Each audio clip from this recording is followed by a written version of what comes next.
Hello' hello' hello' hello' hello'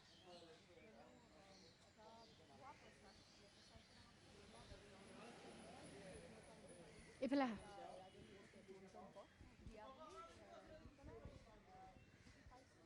ইফালে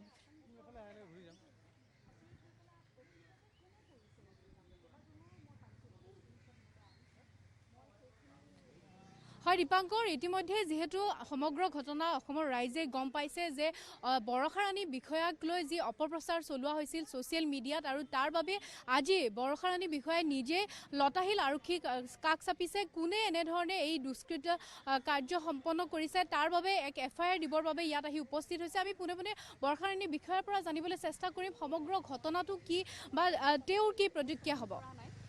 নকৰাৰ কাৰণে হয়তো এইটো কৰিছে নেকি বা কি, মোক আচলতে সামাজিকভাৱে মোৰ যিটো মোৰ প্ৰতিচ্ছবি আছে তাক হেয় কৰাৰ বা মোক হেয় কৰাৰ এক প্ৰচেষ্টা বুলি মই ভাবিছোঁ। এতিয়া কোনে কৰিছে এইটো বৰ আচৰিত কথা। সেইকাৰণে মই আৰক্ষীৰ ওচৰলৈ আহিছোঁ, লতাশিল থানালৈ, যাতে চাইবাৰ চেলত দি পেলাই তেওঁলোকে এইটো কথা তদন্ত কৰে যে কোনে আচলতে এইটো কৰিছে। আপুনি কেতিয়া গম পাইছিলে যে কালি দিনৰ ভাগত মই গম পাইছোঁ। মোৰ অনুৰাগী এজনে মোলৈ পঠিয়ালে, প্ৰথমতে ফোন কৰিলে, বাইদেউ আপুনি কথাটো গম পাইছে নেকি, এনেকুৱা কিন্তু আপোনাৰ পৰা দিয়া বুলি, আপুনি দিছে নেকি বাৰু এইটো? কৈছোঁ মইতো নাই দিয়া, মইতো কোনো ধৰণৰ ৰাজনৈতিক মন্তব্য মই একো উপস্থাপন কৰা নাই মোৰ ছ'চিয়েল মিডিয়াত। কৈছে বোলে আপোনালৈ মই পঠিয়াইছোঁ, সেই বুলি তেওঁ পঠিয়ালে এই উক্ত ব্যক্তিজনৰ এটা প্ৰফাইলৰ এনেকৈ স্ক্ৰীনশ্বট এটা পঠিয়াওঁতে তাতে দেখিছোঁ মোৰ যিখন পেজ, মোৰ ভেৰিফাইড ফেচবুক পেজ, সেই ফেচবুক পেজৰ এটা মোৰ ফটো যিখন প্ৰফাইল পিকচাৰ, সেইখন প্ৰফাইল পিকচাৰ আছে আৰু মোৰ নামটো আছে, আৰু তলত যিখিনি কথা লিখিছে কিবা সেই যতীন দায়ে এইটো তাতে যোগদান কৰা, এই গোটেইখিনি কথাক লৈ পেলাই মোৰ এটা মন্তব্য নিজাকৈ লিখি দিছে। কিন্তু তেনেধৰণৰ পষ্ট মই দিয়া নাই। মই দি পেলাই ডিলিট কৰিলেওতো যে আজি চাইবাৰ চেলে উলিয়াব পাৰিব নহয়, মই কিন্তু কোনো কাৰণত দিয়া নাই। আৰু মই কৰা নাই, যিহেতু মই সত্যত আছোঁ, মই সেইকাৰণে আজি আৰক্ষীৰ কাষ চাপিছোঁ যে ইয়াৰ বিচাৰ কৰিব লাগে।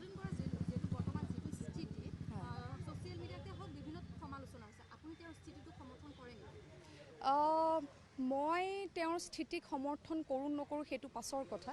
মই এই বিষয়ত আচলতে এটা কথাই মই ক'ব পাৰিম যে তেওঁলোকৰ মোতকৈ জ্যেষ্ঠ, বয়সত যথেষ্ট জ্যেষ্ঠ, গতিকে তেওঁলোকৰ বিবেকেৰে বিবেচনা কৰি তেওঁলোকে যিটো শুদ্ধ বুলি ভাবিছে, গণতান্ত্ৰিক এখন দেশত প্ৰত্যেকৰে অধিকাৰ আছে, স্বাধীনতা আছে নিজৰ মত প্ৰদৰ্শন কৰাটো, গতিকে তেওঁ নিজৰ মত ৰাখিছে, সেইটো তেওঁ ভাবিছে তেওঁৰ মতে শুদ্ধ। কিন্তু মোৰ মতে কিন্তু এতিয়া কা আন্দোলনৰ বিষয়ে যিটো কৈছে যে তেওঁ আচলতে হেৰি হ'ল বেলেগৰ হতুৱাই, কিন্তু মই এটা কথাই ক'ম যে মই কিন্তু আৱেগ আৰু বিবেক দুয়ো সমানে বিবেচনা কৰিহে কিন্তু মই কা আন্দোলনত যোগদান কৰিছিলোঁ। সেই জাতিধ্বংসী আইনখনৰ প্ৰতিবাদ কৰিবলৈ মই ৰাইজৰ লগত ওলাই গৈছিলোঁ ৰাজপথত। আপুনি বহু প্ৰতিবাদ কৰিলে, বহু শিল্পীয়ে প্ৰতিবাদ কৰিলে, কিন্তু এতিয়া দেখিবলৈ পোৱা গৈছে যে তাৰে একাংশ শিল্পীয়ে এতিয়া যি চৰকাৰৰ পক্ষত গৈছে, এই ক্ষেত্ৰত আপুনি কি ক'ব?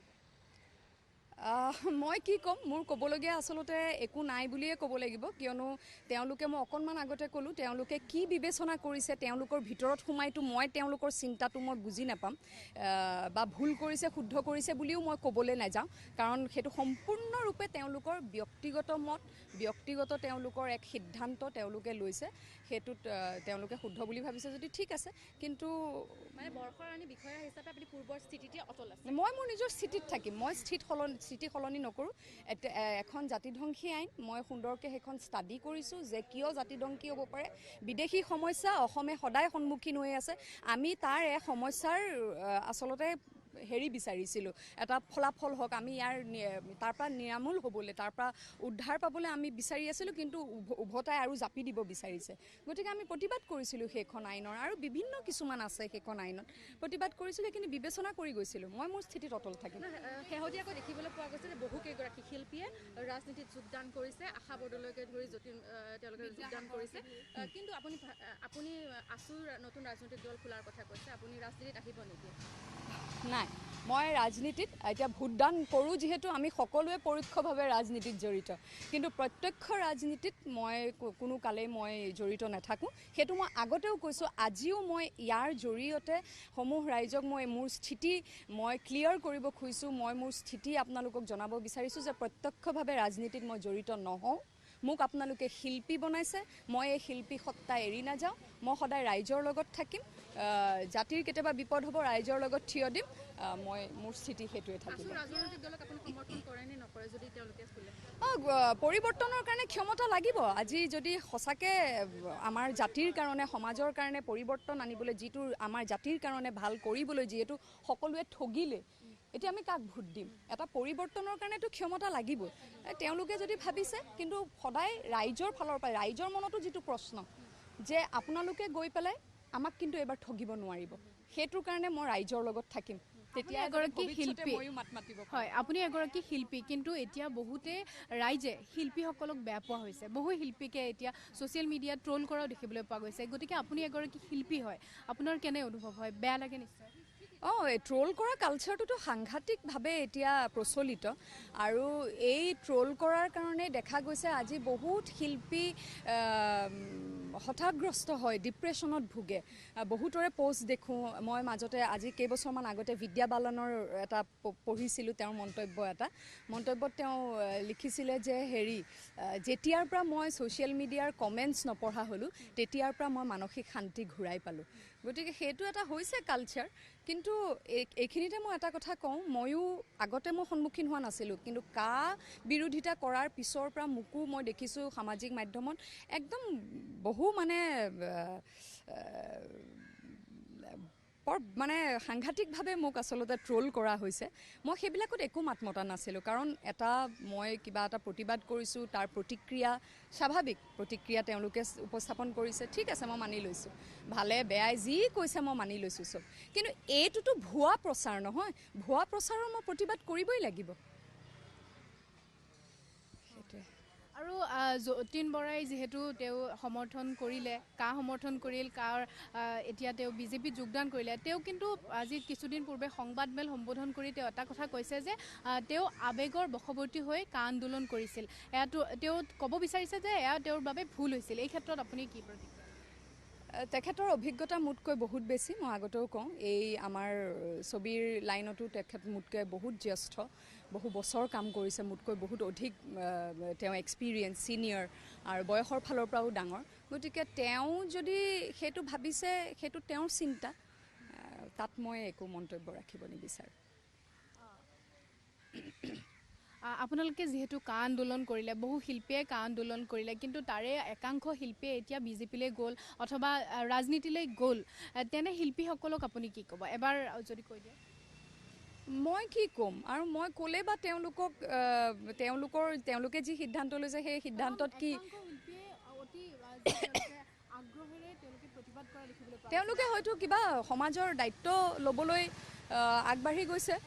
কিন্তু কৈছে যে খন তেওঁলোকে বুজি পোৱা নাছিল, কিন্তু এতিয়া তেওঁলোকে বুজি পাইছে যে সেই আমাক কোনো ধৰণৰ সমস্যাৰ সৃষ্টি নকৰে, গতিকে সেইকাৰণে তেওঁলোকে গৈছে।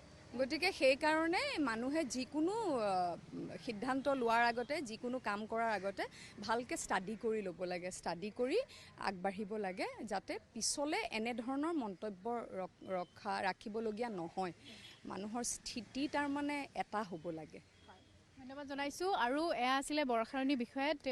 ইতিমধ্যে তেওঁ কৈছে যে আন্দোলনৰ কথা কৈছে, যিসকলে এই আন্দোলন কৰিছিলে তেওঁলোকে এতিয়া বিজেপিলৈ গৈছে, একাংশই বিজেপিলৈ গৈছে। এই কথাটো তেওঁ মন্তব্য প্ৰকাশ কৰিছে। তেওঁ কৈছে যে যদি তেওঁলোকৰ যিসকল শিল্পী ইতিমধ্যে তেওঁলোকৰ দুটা স্থিতি হৈছে, তেনে কৰিব নালাগে, নিজৰ স্থিতিত অটল থাকিব লাগে বুলিও তেওঁ এটা ইংগিত প্ৰদান কৰিছে। হয়তো তেওঁ সম্পূৰ্ণৰূপে তেওঁ নক'লে যে তেওঁলোকে ভুল কৰিছে নে শুদ্ধ কৰিছে, কিন্তু তেওঁৰ কথাৰ পৰা এইটোৱে বুজিব পাৰি যে যিসকল শিল্পীয়ে তেওঁলোকে দুমুখীয়া স্থিতি গ্ৰহণ কৰিছে, তেনে শিল্পীসকলে দুমুখীয়া স্থিতি গ্ৰহণ নকৰিবলৈ তেওঁ আহ্বান জনাইছে।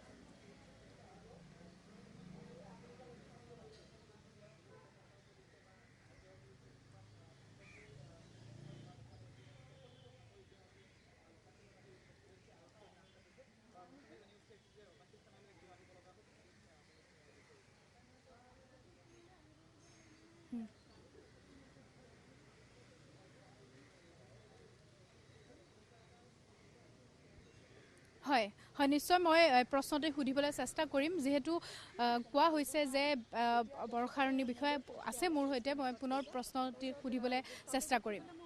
মইতো তেনেকুৱা কথা লিখাই নাই। মোৰ ফেচবুকৰ পেজ, তেওঁলোকে যিখন প্ৰফাইল পিকচাৰ ব্যৱহাৰ কৰিছে সেইখন মোৰ ফেচবুক ভেৰিফাইড পেজৰ। মইতো তেনেকুৱা ধৰণৰ কথা লিখাই নাই। আচৰিত হৈছোঁ মই। হৈ পেলাই তাৰপিছত ক্ৰমান্বয়ে মই এটা শ্বুটিঙত আছিলোঁ, ক্ৰমান্বয়ে মোলৈ আৰু কোনোবাই পঠিয়ালে তেনেকুৱা ধৰণৰ, বাইদেউ এয়া পঠিয়াই দিছে চাওকচোন। তাৰপিছত যিহেতু মই কৰা নাই, সেইটো মিছা কথা এটা, ভুৱা প্ৰচাৰ এটা, মই বহুজনৰ লগত আলোচনা কৰি পেলাই এই সিদ্ধান্তত আহিলোঁ যে নহয়, মই আৰক্ষীৰ কাষ চাপিম। কাৰণ যিহেতু মই এইটো কাম কৰা নাই, মই তেনেধৰণৰ মন্তব্য উপস্থাপন কৰা নাই, লিখা নাই সামাজিক মাধ্যমত, মোক ইয়াৰ এক উচিত তদন্ত লাগে। আৰু আপোনাৰ যি ধৰণে ইয়াত আপোনালোকৰ সংবাদ মাধ্যমত বা অন্যান্য যি ছ'চিয়েল মিডিয়াত যি ধৰণে অপপ্ৰচাৰ চলিছে, কিন্তু তাৰ সমান্তৰালকৈ মই এটা কথা সুধিব বিচাৰিছোঁ যে কা আন্দোলনক লৈ আপুনি যিহেতু বিভিন্ন সময়ত আন্দোলনত অংশগ্ৰহণ কৰিছিলে, কিন্তু তাৰে একাংশ লোকে যতীন বৰাৰ পৰা আৰম্ভ কৰি কেইবাজনো লোকে ইতিমধ্যে তেওঁলোকে ৰাজনীতিত যোগদান কৰিছে, পুনৰ বিজেপিলৈ উভতি গৈছে। এই সন্দৰ্ভত আপুনি কি ক'ব বিচাৰে? সেইবোৰ তেওঁলোকৰ ব্যক্তিগত সিদ্ধান্তত মই কোনো মন্তব্য দিব নিবিচাৰোঁ। কিন্তু তেওঁলোকে যিহেতু এতিয়া গুচি গ'ল ৰাজনীতিলৈকে, তেনেহ'লে কা আন্দোলন স্থবিৰ হৈ যাব নেকি? কা আন্দোলন স্থবিৰ হ'বনে নহয় সেয়া ৰাইজৰ লগত আমি মিলি পেলাই এইটো আলোচনাত বহিব লাগিব। স্থবিৰ হ'ব নোৱাৰে, কা বাতিল হ'ব লাগিব। কা জাতিধ্বংসী আইন এখন, সেয়া চৰকাৰৰ ওচৰত আমি প্ৰতিবাদ কৰিছোঁ, তেতিয়া অনুৰোধ জনাইছোঁ যে এইখন আইন এইটো জাতিধ্বংসী আইন, এখন বাতিল হ'বই লাগিব। বা তাৰপিছত এতিয়া তাৰমানে কোনোবা শিল্পী কোনোবা ৰাজনৈতিক দললৈ গুচি গ'ল কাৰণেই যে এই প্ৰতিবাদ স্থবিৰ হৈ যাব, তেনেধৰণৰ মই নাভাবোঁ। যদি সোধা যায় যে কাক লৈ আপোনাৰ আজিৰ তাৰিখত আপোনাৰ স্থিতি কি, ব্যক্তিগত স্থিতি কি, আপুনি কি ক'ব বিচাৰিব? কা মই নামানো, এটা শব্দ। নিশ্চয়। আৰু যিহেতু এই লকডাউনৰ সময়ছোৱাত আন্দোলন বন্ধ হৈ আছিল, সামাজিক দূৰত্ব বৰ্তাই ৰাখিবলৈ দিছিল, কিন্তু যদি আন্দোলন আকৌ হয়, সেই আন্দোলনত যিহেতু নতুন এটা যিহেতু পৰিস্থিতি দেখা পোৱা যাব, কাৰণ বহুতেই এতিয়া কা আন্দোলনৰ পৰা আঁতৰি গৈ তেওঁলোকে তেওঁলোকৰ নিজা পথ লৈছে। সেই কা আন্দোলনৰ যিটো সময়, এই নতুনকৈ যিবোৰ আন্দোলন যদি হয়, তেতিয়াহ'লে তাত কেনেকুৱা ধৰণৰ পৰিৱেশ দেখা পাব বুলি আপুনি নিজে ব্যক্তিগতভাৱে ভাবে? এই বিষয়ত মই একো মন্তব্য দিব নোৱাৰিম, কাৰণ ভৱিষ্যতে কি হ'বতো মই ক'ব নোৱাৰিম। কিন্তু এটা কথা ঠিক যে কাখন জাতিধ্বংসী আইন এখন বাতিল হোৱাটো উচিত। আৰু এটা কথা সুধিব বিচাৰিছোঁ যে সদৌ অসম ছাত্ৰ সন্থা, হয়, ইতিমধ্যে আমি যি বৰষাৰাণী বিষয়াৰ আমি মন্তব্য আগবঢ়ালোঁ, আৰু তেওঁ এটাই কথা পূৰ্বেও কৈছিল, বৰ্তমানো কৈছে যে তেওঁ কা নামানে, আৰু যদি পূৰ্বতলৈকেও তেনেধৰণে যদি আন্দোলন হয়, সেই আন্দোলনত তেওঁ পুনৰ অংশগ্ৰহণ কৰিব বুলি ইতিমধ্যে এই মন্তব্য কৰিছে। দীপাংকৰ।